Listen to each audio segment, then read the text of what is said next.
It's time for the big conversations, telling stories of movers and shakers, of industry giants and daring professionals. It's time for the conversations that change your perspective on life. The kind of conversations that shape entrepreneurs and move careers forward. If you don't know where these conversations are found, we are sending you a GPS. But if you're listening to this voice right now, you are here. Welcome to the Growth Podcast. This is the GPS. All right, welcome to this week's edition of the podcast. We're happy that you're here with us this week again. Last week, we had a very interesting conversation with Mwala Moto on entrepreneurship and businesses. But this week, we are shifting the dial. We're having a conversation really around building careers. And I do have with me here on the podcast someone that has done that for themselves. And we want to see how their wisdom can then fall onto you so that you can also then build a resilient and very fruitful career. Remember, the podcast is brought to you by Best Life Insurance. So we will be giving you more details about that as the podcast unfolds. But allow me to welcome my guest this week, Judith Kafwembe. Welcome to the podcast. Thank you so much, Sui, and thank you for having me. I like that you're so chilled.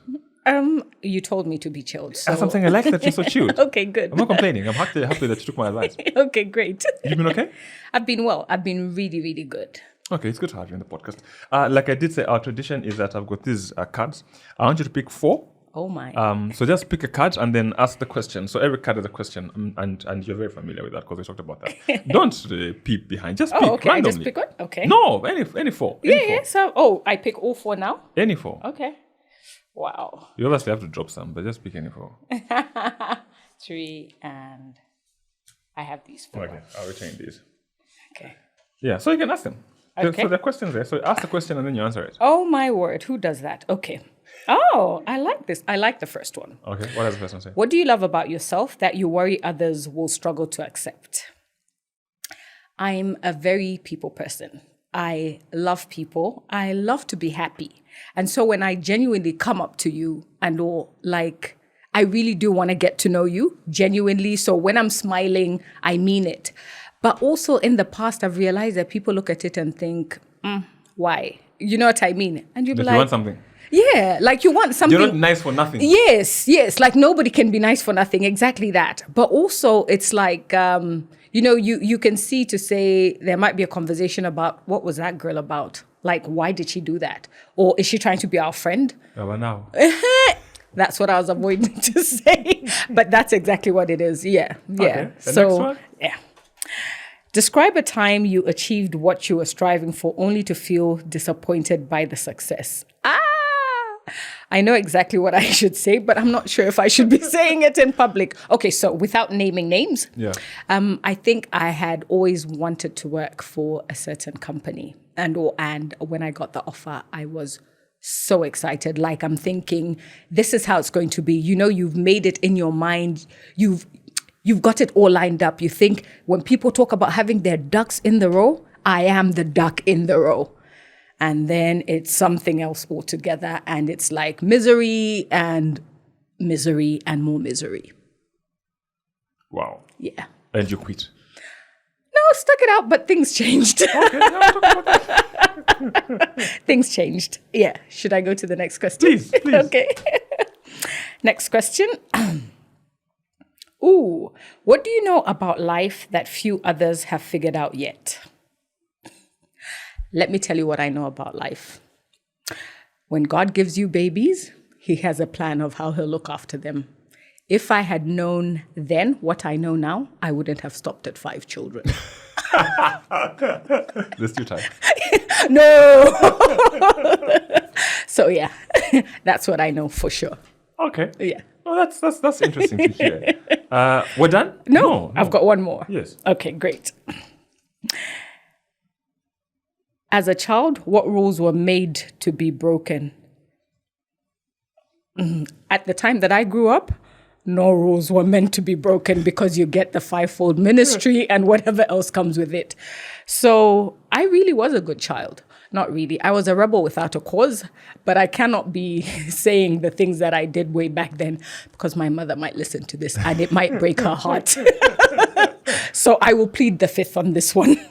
Perfectly understood. Perfectly understood. I think now we sort of like have an idea about who you are, but You think, also I think for those that don't know you, who is Judith? Okay. Judith is, I always like to say, I am a mother of 5. I am a wife. I'm a friend as well. But also, I'd like to think I inspire people to be the best versions of themselves. But more than that, I think I'm very encouraging, very non-judgmental, and I love people. I think I don't want to say trust too easily, but I want to believe that people can be genuine, and I need to allow them that. If it doesn't work out, I would have done my part. It won't be because I was fake, Yeah. So I like to trust people. Okay, and tell me about your working life. How has it been from the beginning? How did you start out? Okay, so when I grew up, you know how I was very skeptical about answering that last question. Rebel without a cause, I called myself. I really was that. I was a train wreck, ready to do anything and everything. I don't know what I was trying to prove. Maybe I guess it was just being young and not knowing what it is that you want. I talk about how even when I finished school, I didn't know what it was that I wanted to be. I had no idea that, you could change options around your career and what it is that you want to do. But initially, I think I thought of doing HR. And it's a weird conversation. It's because I had a friend whose father was an HR director and they were rich. And I thought HR obviously gives money, Yeah, so I think that's what I wanted to do. I also did want to help people a lot because, when you have those career fairs at school, and I remember what we would do is when you're in grade 11 or 12, we would have our career advisor ask everybody around to say, so here's your friend. What do you think she should be? And most of them talked around things like, which meant, talking to people. Okay, obviously some said, oh, lawyer, no, she talks enough. But a particular friend of mine said, I think she should be a counselor for juvenile delinquents. And I don't know why that stood out, because I think I was the juvenile delinquent. But no, but more than anything, for some reason that stuck. And I thought, okay, yeah, I think that's something I could do. I didn't understand what it meant at the time. But then I'm thinking, okay, so maybe that's what I should do. But finished school, my parents are asking me, what do you want to do? And I have no idea what I want to do. So I talked to my parents and we try and get me into an HR. Like I said, I was a train wreck, so I couldn't get into the school I wanted to get into. So we went back home and my father was like, you're going to ATC next month. You're going to do accounts. This is what you're going to do. Because I think he felt the need to help me because clearly I didn't know what I wanted to do or who I was. That's how I did accounting. Went to ATC, mucked around a little bit, did AAT. I think I took longer than I should have.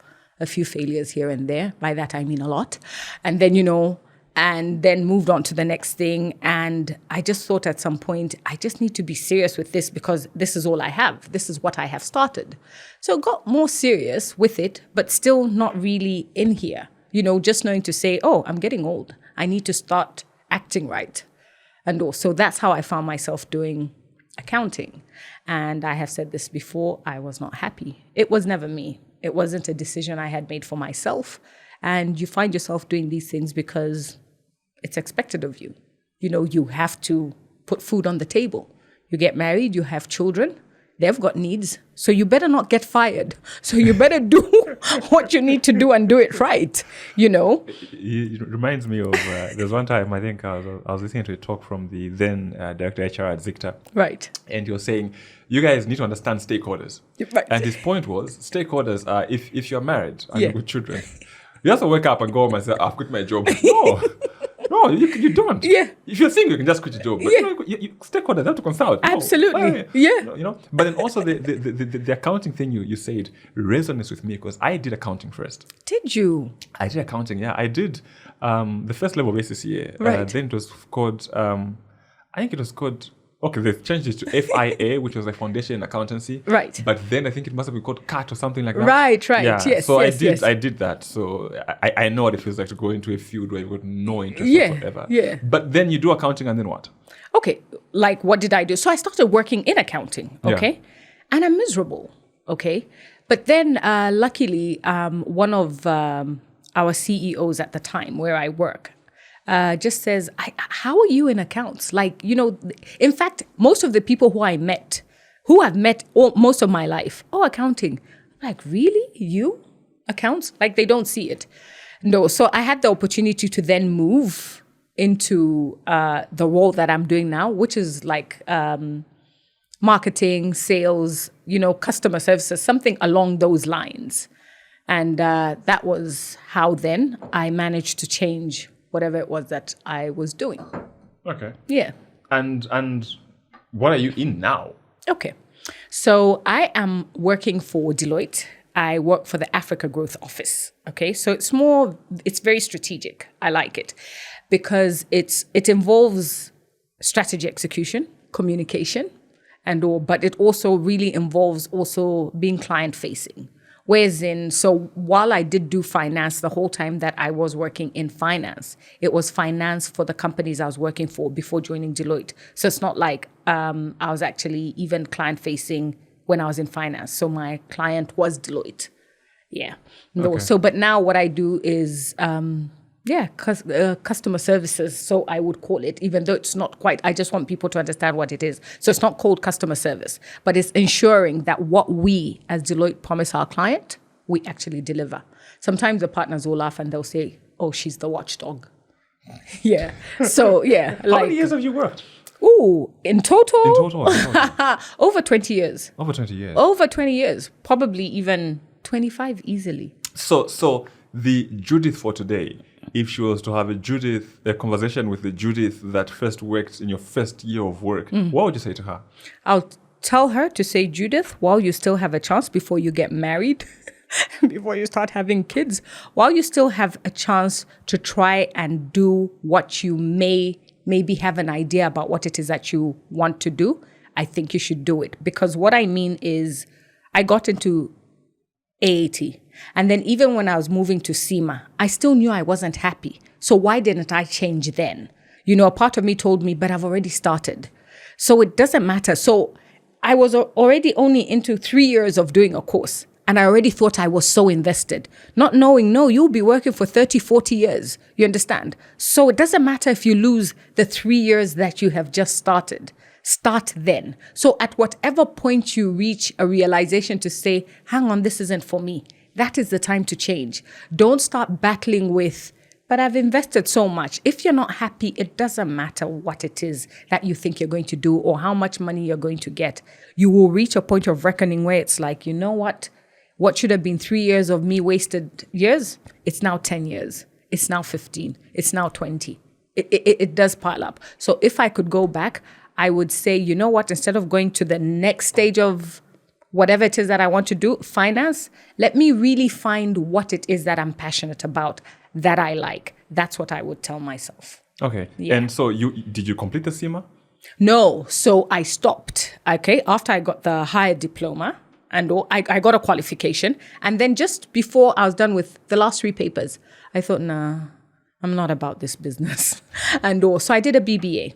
And I thought, I think this will guide me into what I want to do, because I was able to, it's more administration, organizational in terms of what I'm doing. So I had moved from the finance role, but I wanted also to back it up, to understand it a bit more, but also have a paper to back that which I was doing now.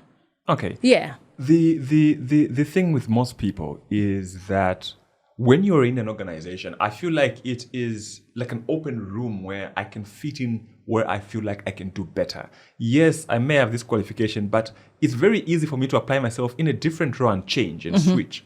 How do you then begin to position yourself for, okay, I can pivot towards maybe marketing, or I can pivot towards communications or strategy or whatever, when I'm already in the organization?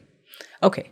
So I think what's important is be ready to raise your hand, but also be ready to make mistakes. Realize that you should, sometimes, in fact, most of the time, what holds us back is fear.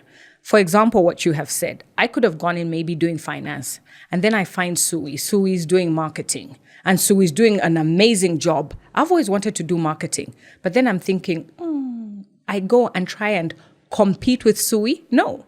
I should say, what can I learn from Sui if that's what I want to do? Don't let fear hinder you from, making steps towards what you really want. I should say, Sui, I like what you do. I really think I have a passion for it. Let's start baby steps. So when you're doing something, if I have the time, because it will mean I have this job that I need to do, but I want to do something else. First of all, I've already approached you. I've shown the interest. The next time, maybe when you're stuck or something, you're thinking, okay, Judith, come, do you remember? This is what we do in this situation. And slowly you start to build on that, because even the most experienced person should have started from zero. I may see Sui doing the most, doing the best, but there was a point when Sui didn't know anything. So when I look at you, I shouldn't think, well, okay, if I talk to him today, by tomorrow I should apply for his job, I'll be taking it. No, I need to be also very realistic about the timelines and what it is that I want to do and how to get there. Rome wasn't built in a day.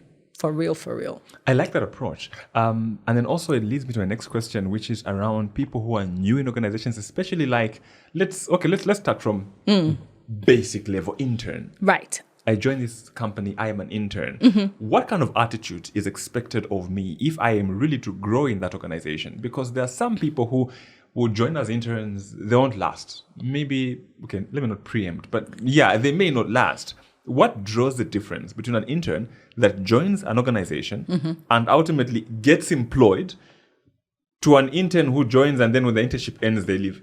Okay. So, like I said, I think attitude is everything. Okay. It's interesting because today I was reading, some of these WhatsApps that go around, the inspirational quotes to say, a bad attitude is like a flat tire. Yeah. Unless you change it, you can't move. Okay? Attitude really comes down to everything. So even when you join, like, let's say an organization where they do crazy hours, everybody knows that you're doing crazy hours. Why should you be the one who raises your hands and says, we're making crazy hours, let's now do a union and all that? Trust me, people know there is a way in which you can talk to, to find a way you can talk to the people who've been there to say, how do you manage? I don't think I'm coping. Some will tell you to say, give it time, it's because you're new. But also we have a way of having some downtime and or relax. You should have managers. You should be in an environment where in these days, wellness is key. You know what I mean? There's so many avenues that people can use to say, things are not working for me. I am tired. I am not coping. You have your HR, you have your line manager who has been there. And I would hope they would say, actually, yes, you have been working for so long. And give yourself some time to rest, but come back. Because also what you don't want is to be so much on this, like you're a hyper person working and then you collapse at the clients. You understand? You have to find the balance. These days, we're talking about wellness. But I think if you come into the organization, learn as much as you can. Even if it's not your intention to stay, learn. Because then while you're learning, you're realizing, actually, this is for me. And the more you realize it's for you, you find yourself doing things. It's like you're gelling with the organization. Things are just happening. And it will stand out to say, you can tell this person is really invested. And then there are those who will just come in, like I'm saying, from day one, this place, you work too hard. You know what I mean? Like you haven't even given yourself the time to learn. So when you're in there, go in there to learn as much as you can. Because sometimes also, even when you have 20 interns, maybe the idea is only to maintain 10 afterwards. But if you're one of those 10 who's released, you can still say, I still learned something. My attitude was great enough to ask for a recommendation from these same people who are not holding me back, because they will see that I was invested and I really did work on what it is that I was taught. And I was learning everything should be a learning point. Everything should be a learning point. And that's what sets you apart. Okay. Because everything that you learn, you can use somewhere. Yeah, because I came to appreciate that there's no experience which is useless. Like if it doesn't work now, in 5 years, the same same thing Yes. that, went through obviously Yeah. worked for you. But then also there was this experience someone was sharing that they did a job interview, Right. did very well, like scored very high, but they did not get the job because they were told you are not a good cultural fit. Right. And that's not a bad thing. Okay. And they shouldn't even take it personally, because culture is about who we are and how we blend. You will find yourself being miserable in a place where the culture does not fit. Because, like you said, you could have scored whatever the tests that was needed and all. If you cannot fit into the organization, you will become frustrated. And then you would have wasted this time, even though we've just talked about not wasting an experience. But you'll be miserable. Something is bound to give. Culture is very important. Because, for example, let's say you're the kind of person who touch and go, right? Everybody, this is what we're going to do. There will be no resting until we are done. And you've gone to a place where they'll be like, oh, no, we do it in snippets. You'll be thinking, these people are wasting my time. And you'll be the one wanting to stay back. And everybody's like, what's he trying to do? And all. So I think it's important to realize that it's not even a bad thing. It just means he's just different from the organization. Of course, it feels bad because maybe you're the one looking for the job and you want it. But it also just means you are, it's two-sided, like interviews. It isn't just you coming to the organization. You're also joining the organization. You're becoming a part of it. You also get to choose the organization. So it shouldn't be a bad thing that, this thing isn't working, that I've been told I'm not a good fit. Just find where your fit is. Do you think there are telltale signs from afar that this organization is not for me? Yes, I want the job. I've, been jobless for 6 months. But even if I want the job, this organization, from afar, like, no. Can you tell that this, no? Okay, so I don't want to say, can you tell? I think these are the things we tell ourselves. I think these are the biases we stop ourselves from reaching the high points because we've already defeated ourselves in our minds, and mindset is what should change. We are all looking. So I never thought in a million years that I would ever work for Deloitte. You know what I mean? Because like you're saying, you think, would they ever take me? Like me, Deloitte, how? Because you read of all the things that they do. But you need to realize that the people working in Deloitte are people too, and all that. And they will train you and they will get you to where you need to get. But even if they didn't, I think our battles are in our minds. I think there is anywhere where you can fit except, I was going to say politics, but let's not go there.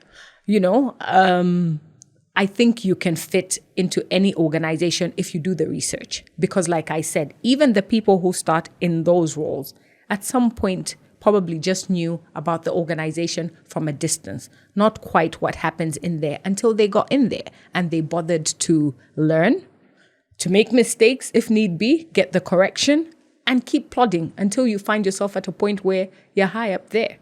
Have you ever found yourself working in an environment where you have a toxic boss? Yes. How did you deal with it? Extremely. And it was at a point where, where you're scared to quit. You know how you're talking about the stakeholders? Yeah. Your kids are stakeholders. You just can't go home. So many times I would think, I need to stop working here. I need to stop working here. And it's continuous day after day after day. And I remember, I think I told God, I said, whatever lesson you're trying to teach me, teach it to me already because I am done. I am sick of this every day going through this, where you're fearful of coming into work. I had a safe space, okay? Friends I could talk to who were within the organization. Of course, some were very different because there were some who also dealt with that, but were like very brave, very strong. They could carry it. They could do whatever. You know what I mean? I wasn't. I used to break down. I was miserable. And I reached a point where I'm thinking, is this really what people go through? Like, you're just in a workplace and you're miserable? Like, this isn't right. So literally after trying to do whatever it is, trying to leave the organization and then now that was painful because you'd go for an interview, then they deny you and you're like, oh gosh, need to go right back to where I was. Because I'm not stopping. I mean, let's be realistic. I'm not going to just stop to say, no, I'm not going to deal with the toxicity because the stakeholders needed to eat. You know what I mean? There was a lot of stuff that needed to happen. So I just couldn't leave. So I'll talk to people but what was important as I was thinking, at what point do I say enough is enough? And I was getting there, but things changed. And they were the ones who left. Yes. Was it a woman? No. It was a man?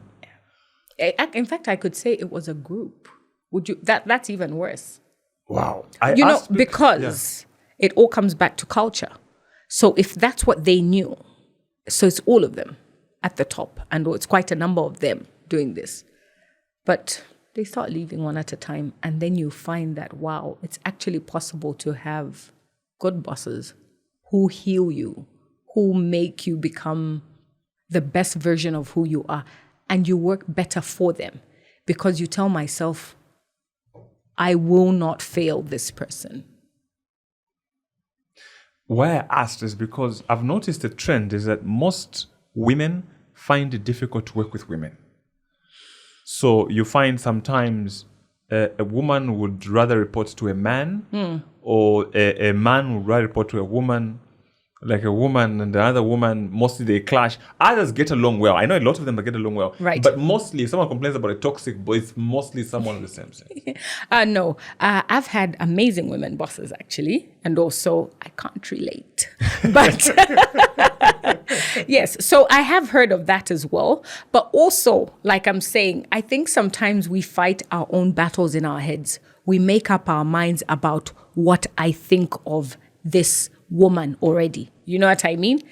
So even when genuinely, if she tells me something that somebody else would tell me, because it's her, did you see the way she said it to me? What's one of her Indolesha? She side-eyed me before she said that. No, you know what I mean? Maybe she's just got a funny look. You know what I mean? But we want to read in between things that we shouldn't. And when you do that, you really do see things that are not there. And what's sad is you really see them. No one can convince you that it didn't happen. So we really need to be more open about what is it that I'm trying to get. Is this really, if someone tells me something, let me really look at it for what it is. Is she correcting me just for the sake of correcting me? Can really things be done better? Introspection is key. Introspection is key. So while you're saying, women do that, for me, I got the toxicity from a man. And the work and where I was before, it was another man who would just come in and say, this hasn't happened. Do you know that I can fire you? And you're like, oh my word. But can you imagine living like that continuously? It's horrible. How did that experience make you a better manager? Well, the one thing that I know for sure is that I would never want anyone to feel the way I did, especially not at my hands. It should never be because of me that I make someone go through what I went through. I've told myself never. There are always other ways, especially since I have then experienced after this toxicity an amazing boss who is just like, he's like sunshine after the rain, literally. So he has showed me to say it's actually possible to be diplomatic, be nice, talk to people like they're adults, and they will still do what they need to do. You don't have to resort to this shouting, screaming, sending emails in caps, in red, blocked and all that. Or sending just emails in capital letters. You laugh now, Sui. You laugh now. I need to know that company so I can stay away from them. Oh, no. They shut down. Oh, they shut down? Oh, they could only shut down. Oh, okay. I mean, I can imagine sending an email in red. Yes. Oh, red, caps, and blocked. All in one. I don't mean one letter blocked, one letter red, one. No, all of it. Yeah. Wow. I know. Where do you think that comes from? What do you think makes people like that? Okay, so it's two things. I think, you know how you talked about the culture and the fit. You don't realize at what point you've picked up these things. Because when I go into a company and I'm thinking, right, career progression, is this where I'm going to go? Straight. So who can I learn how to be a manager from? It will be my manager. If my manager is toxic, probably because their manager is toxic and the tone at the top is toxic. I may not realize it. I may think, ish, these guys are tough, but they get the job done. You know what I mean? We start to justify whatever it is as if the person was nice or soft, they wouldn't get the job done. So that's what I'm seeing. And then that's what I start to pick up. And the person who comes below me, and we're quick to say, that's how we got where we were. This is how we were treated. This is nothing. You guys have it easy. So you want them to also go through what it is. You may not have started that way. But if that's what you've found as the culture, you spend enough time in there, it becomes you. And when you look back, and people are saying, oh, you're mean. You start to wonder, really? Me? How? But that's what you have been groomed to do. You're exactly picking up what everybody else has been doing to you. What do you think most young people in the early stages of their career get it wrong that then messes up the whole trajectory of their career moving forward? Okay. I think it's a number of things. So I can pick one or two things. You and I, okay, decide we start together, okay? We're both young and all that. Maybe you're coming from a place where, you've come from entitlement and all that. And you come in and you think, I don't need to do this. Judith, let's go. Judith being a follower because so he buys her lunch. Let's go. You understand? The attitude that you're giving, I'm also giving. And then, so I'm picking up on signs from someone who probably has a different bargaining power, different home, different everything. But I decide that the friends that I have made. So that is number one. That is very key. The power of peer pressure is very real. And also, once again, if you're not careful, you don't realize at what point you became a union leader. You know what I mean? For a place where a union is not needed. You start picking up on what your friends are doing. But also you get in there and you tell yourself, these guys are too much. I've heard that the company is closing down anyway. You start listening to all these little talks and all that. And you also decide, I won't be so invested. Oh, I hear this manager already likes these people. So I don't need to prove myself. I don't need to work hard. These are all just some of the things where you get it wrong from the time you just get in and decide that, you're going to do whatever it is that you need to do instead of following procedures. And even if the company is going to close down, learn what you can. You understand? Even if those little rumors are true and all that. But, you've decided that you're going to, instead of going in there knowing to say, I want to learn, I want to get to the next level. And the people who will show me this are the managers who have been assigned to. You listen to everybody else except the people you should be listening to. That's also a bad thing. All right. If you need hospital cashback plan benefits of 1,000 kwacha a day, you can contact Best Life Insurance on 0953 765656. Relationships between supervisors and subordinates. How does a subordinate tell their supervisor? How do I tell my boss that you're wrong? Okay. When I'm absolutely sure they're wrong, I know they're wrong. How do I tell them? Okay. I think if you have an organization, once again, culture, that is all about learning, okay? I have learned a lot of things from people who have reported to me, okay? Even now, I think we have a lot of talks, check-ins. I have check-ins with people who directly in the hierarchy are below me. But you just think these people are so amazing. They are so smart. Like they know things that, you have to be open to it. Because if you won't even listen to someone below you, okay, you won't listen to your peer. You will have grudges against people above you who teach you. Because if really genuinely it's about learning, it doesn't matter where it's coming from. Okay, so which speaks to culture, like I was saying.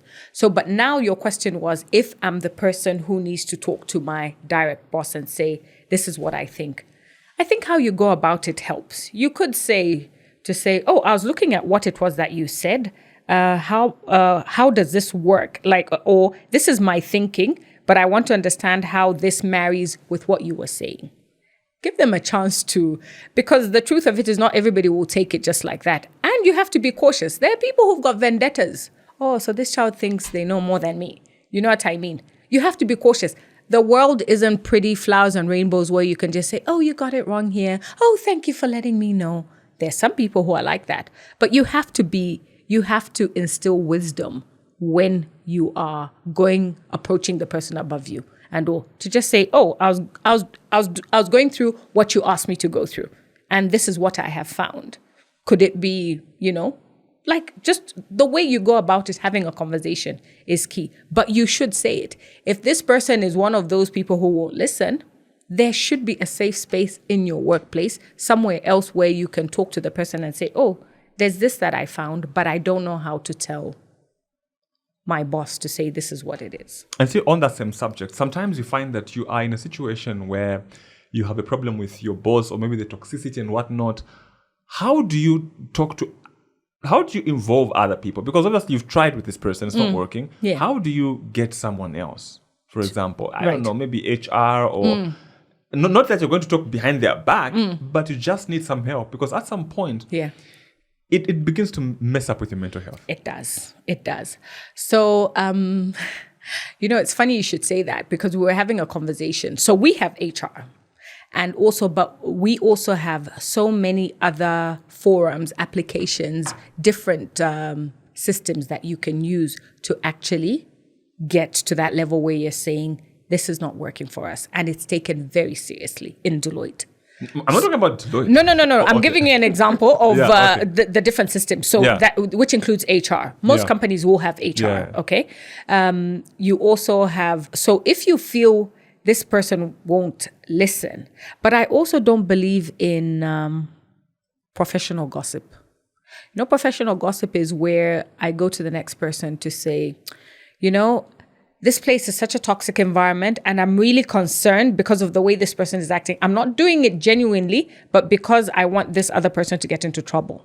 Is this something I would be able to tell the person if I was guaranteed to say there'll be no repercussions? Because also you need to have an environment where there are no repercussions for someone standing up.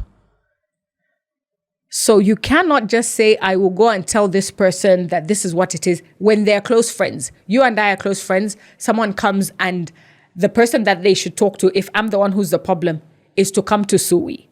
We need to have a proper environment where everybody takes account for the culture. And therefore, even if it's not just you and me, the next person should be able to pick it up and talk to you about it. I've also had a situation like that where my friend's subordinate actually had a problem with the way she was. So I asked her, are you okay with me telling her? Because it's the only way this will be fixed. You understand? So be able to face your friends, even in the workplace, and say, this person had a problem with this, and this is what they said. And we'll call her in because that's where then the professional gossip ends. We don't do that. Come in here. This is what you said. Am I saying it correctly? Is this what it was? But we also need to encourage people to speak up. It's also the way you go about it. I just can't come to you and say, you know what, Sui, you're very toxic and all. Okay, so what do you mean? Give examples. On this day, this is what you did. This is how it made me feel. Back it up. Because also, can you imagine me calling you toxic in front of maybe even my peers and all that with nothing to back it up? You feel bad because then you start to think, hang on, am I really toxic? But with nothing to explain where this toxicity, this accusation is coming from. It's also not fair. Just because you're a manager, it doesn't mean then you're immune to feelings. Yes, call me toxic, moving on. No, it also still hurts. So how you go about it is just as important. Coming right back to culture, how are we doing this? What kind of environments are we setting for our people? Be able to stand up for those lower than you. Yeah, and also the other problem sometimes is if you go to HR, then HR talk to your boss, then he's upset, then now it becomes worse. Yes. And that's why people just keep quiet. Yes. But this is all culture and the fit. So it cannot be one person to fix that. It has to be everybody signing up and agreeing to say, this is the way we're going to deal with the issues that are brought to us relating to this, relating to harassment and all that, and you line it up. All right. Right back to culture. Earlier we talked about how changing jobs guarantees, more income as opposed to staying in one job for 20 years, because how many salary increments can you have? if I'm in a job, how do I know to say, okay, now is the right time for me to move? Because sometimes there's a problem if you move too soon or if you move too late. I think you can tell when the organization can't offer you anymore, but also if you can't offer the organization anymore. You would be able to know to say, I have learned everything that I can. I have taken up more roles. I have done what I absolutely can. I was going to say, if you hear that there's a job with more money, you know it's time to go where there's more money. But I think when it comes to the organization where you're at, the best time is when you know you can't learn anymore. Don't just jump because of the money. It sounds like a fairy tale. And I think almost also hypocritical, because if there's more money, I think most people would jump and then decide that they will deal with whatever it is. But if you can hold on until you've learned everything you possibly can, you will know. You will know to say, at this point, I have done this. In fact, I would say when you're just starting out, I think 2 years, to give 2 years minimum is a good number of years. You can't just keep jumping because your CV then, at some point, you will then want something that you really, really want. And they'll look at your CV and they're like, oh, okay, so you did 6 months here. Oh, 3 months here. Oh, right, you did 7 months here. They'll think, we are not going to invest in a person like that. They will jump ship. We will invest in them and they will jump ship. So eventually it shows. So know what your career path is. What is the ultimate thing that you want to get to ultimately, and stay on that path, stay focused. And that's why it's important to have a plan, even from the time you're just starting your job. This is what I want to do. You know, we've recently started mentoring some students, okay, who just finished at university.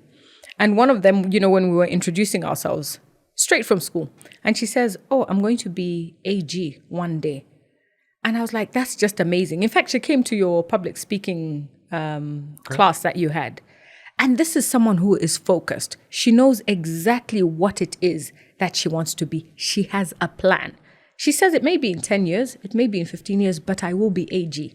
That person will not be swayed. She knows what she wants and she knows the steps that she needs to take. Have a plan. It could be rough. We don't always know ultimately. Sometimes things change along the way, but you would have an idea to say, this is what I want to do. This is my trajectory to get to where I need to get. And sometimes things change, but ultimately, if they're still aligned with what it is that you want, could be to say, okay, hang on, this is how I think it's going to be. But people say success is like this. Sometimes you'll have the falls. Sometimes you'll find that actually, I wasn't quite ready. My plan was rough, but I've realized that I may need to do this and then come back to this.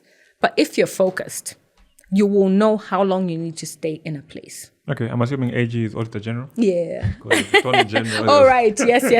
Auditor General. Yes. Okay. That's quite interesting.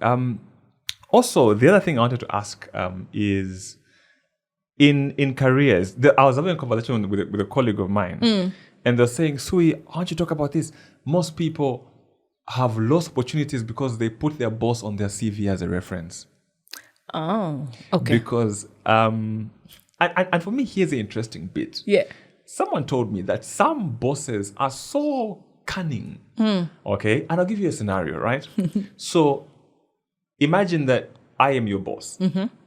And as far as my interactions with others in the organization is concerned, I speak very highly of you. Oh, like Judith, Judith, you've got no idea how work ethic she is. Anything, I speak very highly of you. Right. But when an opportunity comes, maybe for you to travel or for you to go to training, I know Judith can't make it right now, she's busy. And they believe me because I speak very highly of you. She doesn't hate Judith. Right. She speaks very highly of Judith. Right. He likes Judith. Right. It's just maybe Judith is busy or, it's just the wrong time.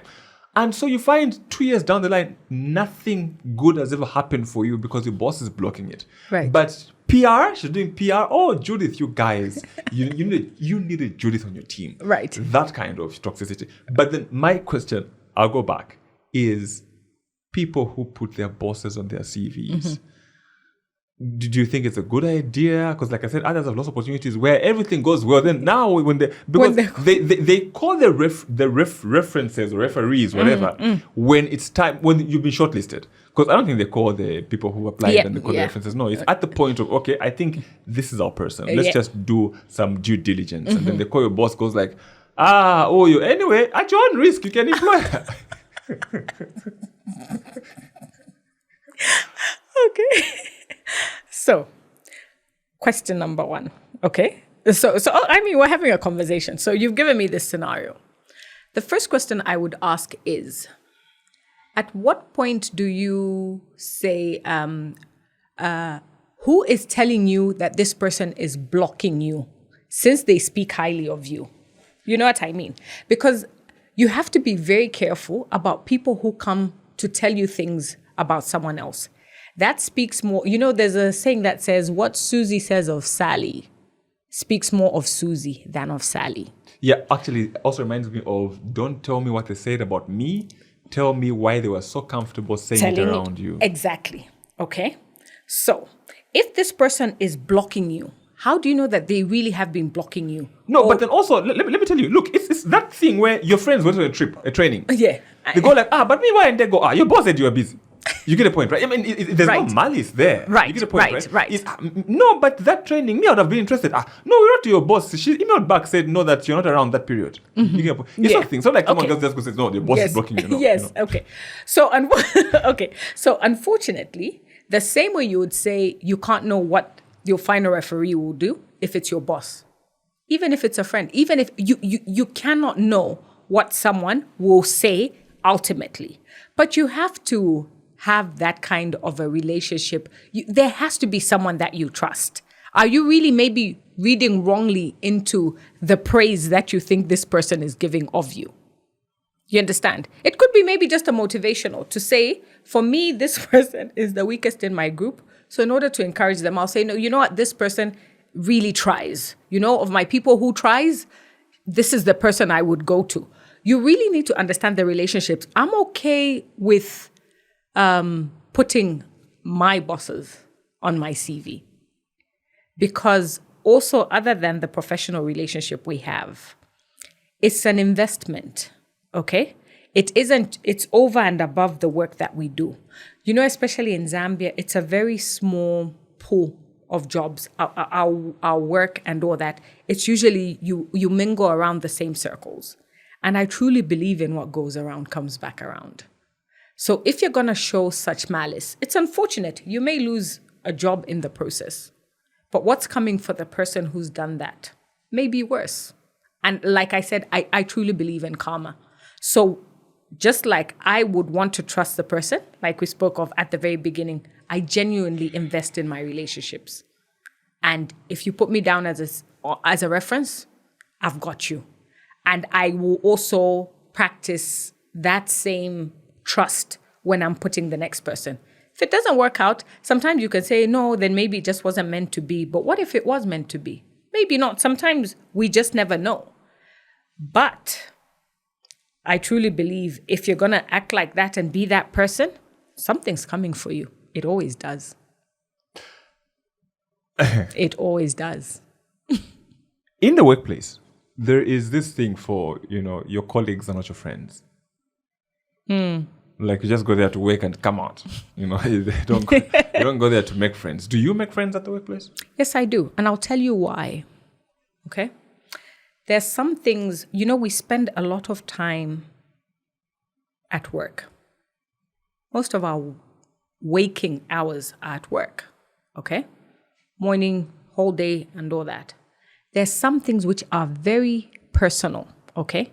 And people need to understand whether it's an issue that I may have at home that may affect my workplace.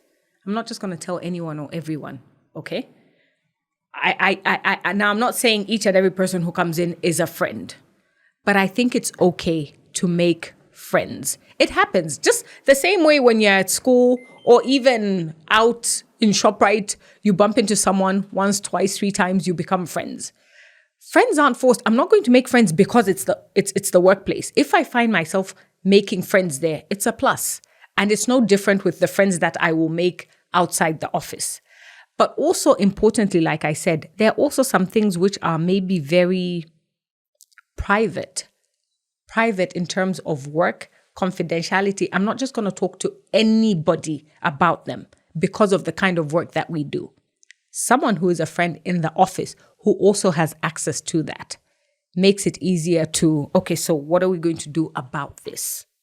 Something which affects the private side of things. You're my friend, but we understand the environment we're in. So I think it's okay to make friends, just like it's okay to make friends at church, because next they'll start telling you, no, you go to church to pray. Why are you making friends? No, when you go to a kitchen party, you're there just to give gifts. Why are you making friends? So who determines where the right place is to make friends or not? As long as it doesn't affect what it is that you are ultimately there to do. How would you describe a perfect supervisor-subordinate relationship? My boss? Okay, well, I think it's someone who, first of all, values the role that you bring, okay? So even if they're your boss, they value and make you understand that you are important. They don't make you feel small because you report to them. You understand? I think that is very important, because a person like that, you are willing to go the extra mile for, because they make you feel a certain type of way. So I think that is very key. Someone who I know will almost be will speak for me even when I'm not there, will stand up for me even when I'm not there. But also I should be able to have gained that respect and trust from my boss. So I also need to be that person as well for them to, not just to stand up for me because it's my boss, I expect them to stand up for me. I should be worth his word. When he says this is what it is, I should say, yeah, I know that would have come from my boss. How does someone invigorate their passion for their job when it's, dying down? You feel like you're tired. I've been doing this job for a long time. Like there's nothing more, what and what. I report for work in the morning. I am on Go Zambia jobs in the newspaper looking for. How do I rekindle, my passion for the job? Why do you want to rekindle it? Maybe you should be looking on Go Zambia Go. Because because you remember we talked about how, at what point do you know? If this is continuous months on end, you're going into the office and it's Go Zambia, next time Facebook looking for jobs or wherever it is.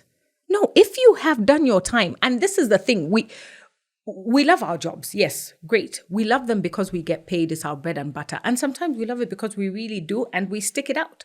But at the point where things are not working, it's okay to part ways.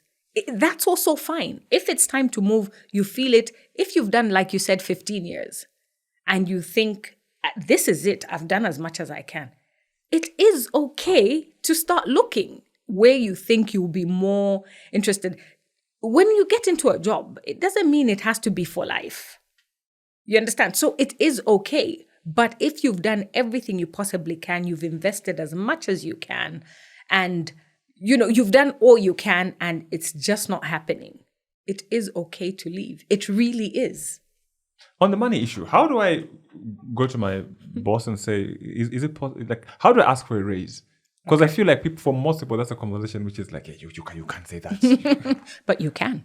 So what you need to do is you need to back it up with the whys. This is what you've been doing.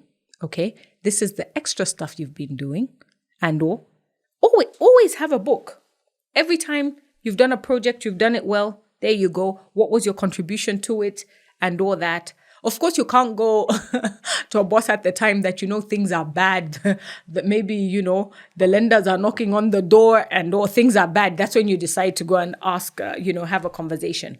But if you've got enough evidence to back it up, written to say, on this project, I did this is what I'm doing and all that. But also do your market research. Find out what people in other organizations who are doing the same role as you are getting. And all. So that you're not just talking from without. I can't come where a role is worth, for example, 10,000 kwacha on the market. Then I just come and I just say, I want 30,000 because I did this and this and this. And all, because then it becomes a question of, okay, good luck, go to where they will give you the 30,000. Gives me, it reminds me of something. There was when I was getting married, I had some money, and I remember asking my father to say, "Oh, okay, can you change it and all that?" Yeah, sure, I'll change it. At what rate? And I think I mentioned some ridiculous rate. He said, "Good luck finding that with the banks," and he gave me back my money. I said, "Okay, I'll take whatever rate you're giving me." But my point is, do the research. Don't just shout numbers from your head. Back it up. This is what I've done, and all. And it's okay to have that conversation.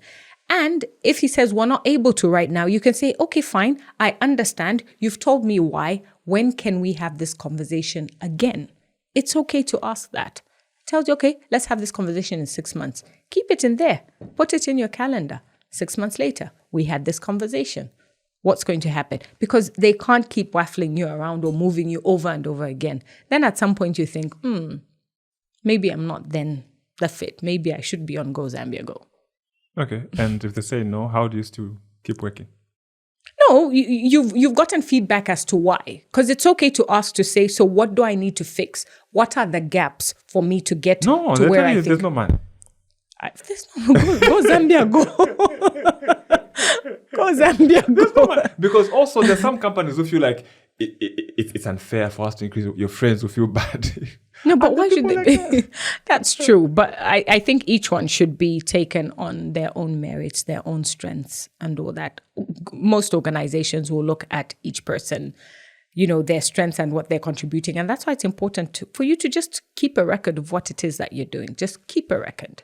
Okay. Yeah. What 5 things would you give as advice to young people who are trying to build a career? 5 things you'd like to say to them. The first thing is it's okay to change what you thought you initially wanted. All the experiences, we talked about it, are not wasted. Learn. Okay? From whatever opportunity you are given, just learn. Okay? Your attitude. If your attitude is good, even if you're not as technically sound as the others, but you've got a good attitude, most times you will be the one who will stand out. You will be the one who people will want to retain or keep or even mentor to get you to that level where your other friends are. The last one, always raise your hand. Always raise your hand. If you know you've got bandwidth, I can help with this. Everybody wants, you need to show to say, I am an asset. And also when you raise your hand for things which are over and above what you're doing, you may find that actually I'm enjoying this even more. And the reason I was asked to help around this is because maybe they don't even have a person to do this. And you'll find yourself doing it. An opening just like that. So I think that's what I would say. All right. Well, thank you very much. And just see, you're busy thinking it's going to be a very hard conversation. Here we are. I don't know what to expect from you, Sui. No, these are friendly faces. Yes. They're very friendly faces. But Absolutely. Thank you so much for the time. Thank you. Thank you for having me. You're such a delight. I feel like you're one of those bosses who would be too nice. People take advantage of you. Mm-hmm. Like, I think where are you? I'm madam, sorry, I'm late for lunch. It's 15:30. And I'll be like, no, I understand. Come, let's have a conversation when you're done. And then we will have a conversation. No, but thank you so much. Thank you. So how do you see your career ending? Are we still Oh, sorry. Let me just. Are we still on air? First, I had a good boss. I do. Oh, he's amazing. Absolutely. You won't mind. He won't mind. No. So no. It's fine. I have conversations with my boss a lot. So how do I see it ending? I see it. So far, I'm on the right track. I have someone who supports me in whatever it is that I want to do. And more than anything, I tap into who they are. Technically, we have conversations.